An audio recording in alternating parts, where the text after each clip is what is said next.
The White House first became aware of these allegations?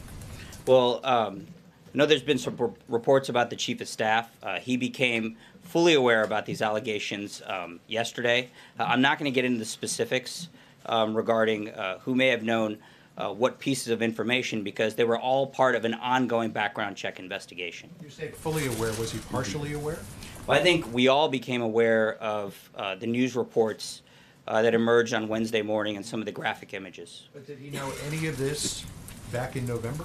Again, I'm not going to get into the specifics. Peter? Let me ask you if I can. The statement changed from John Kelly yesterday morning to the statement yesterday evening. He said based on new allegations. But what changed yesterday, absent a photograph, in terms of new allegations? Well, I think what I just referenced, the reports had additional allegations. They had more information. So you're saying the initial reports were two former wives accused him of violence, both physical and verbal abuse, was not sufficient for him to say that I think he's a man of honor? There were a number of statements from, from the press secretary, from the chief of staff, from others, that reflected the Rob Porter that, we've come to know working here for over a year, and the chief of staff for about the last 6 months.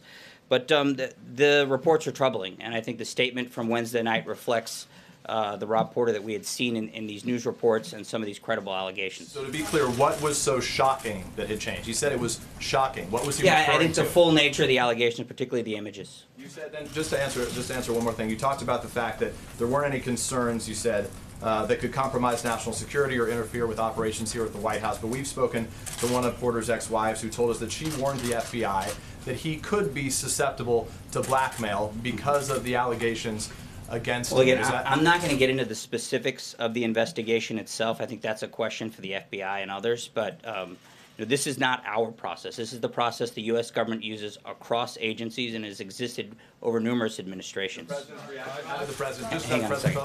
Cecilia. Raj, I just want to clarify what you're saying here. Sure. Are you saying that the chief of staff of this White House had no idea that Rob Porter's two ex-wives had domestic violence allegations against him when they made those claims to the FBI, that John Kelly did not know that?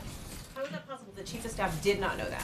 Well, again, this is part of an ongoing investigation. We trust the background check process, and the chief of staff does not get detailed updates about what may or may not have been alleged.